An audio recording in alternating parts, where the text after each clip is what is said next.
Let's shift our focus to Sudan now, where about 20,000 people have taken to the streets demanding a civilian-led transition to democracy, but the demonstration soon turned chaotic when the security forces fired tear gas in the capital city of Khartoum.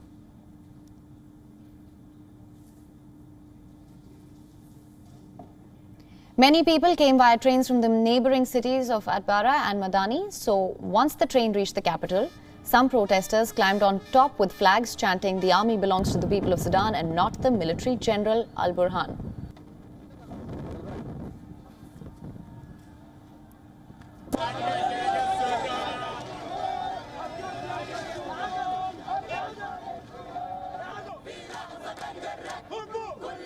Sudan has been in a political turmoil since 2018 when an emergency was put in place. Then in April 2019, the military ousted President Omar al-Bashir after months of protests.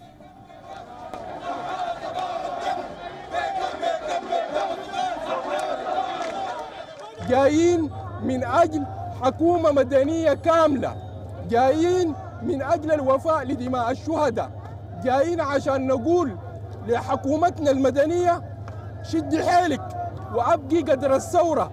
الأداء ضعيف وما بيليق بمستوى الثورة والثوار، ودارين نقول للوزراء وللحرية والتغيير الفعائل بتاعت المحاصصات دي ما بتليق بدماء الشهداء ولا الجرحى ولا المفقودين ولا المغتصبات. نحن موحدين ضد العدو الأساسي الإنقلابيين وفلول المؤتمر الوطني. Following which a transitional government was agreed on where the military and civilian groups will be sharing power until 2023, which is when democratic elections are scheduled. But then last week there was an attempted coup in the country.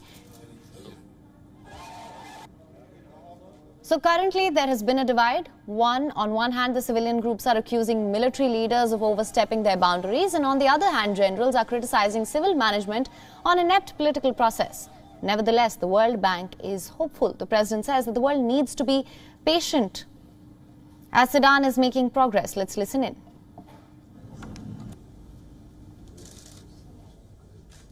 Sudan is making a transition from a violent situation, from a situation of shortages to the situation that is gradually improving. It takes time to go through this process, and it will be important for people to approach it with patience and with tolerance for each other, knowing that the whole that Sudan is building, a nation, is going to be stronger than the individual parts.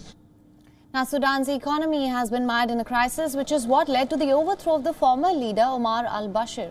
While poverty, shortages of medicines and power cuts continue to remain an issue, there are some silver linings. Last month, inflation slowed slightly to 388%. Now, the country's devalued currency is having signs of stabilizing, and the international financing is going to fetch $2 billion from the World Bank. WION is now available in your country. Download the app now. Get all the news on the move.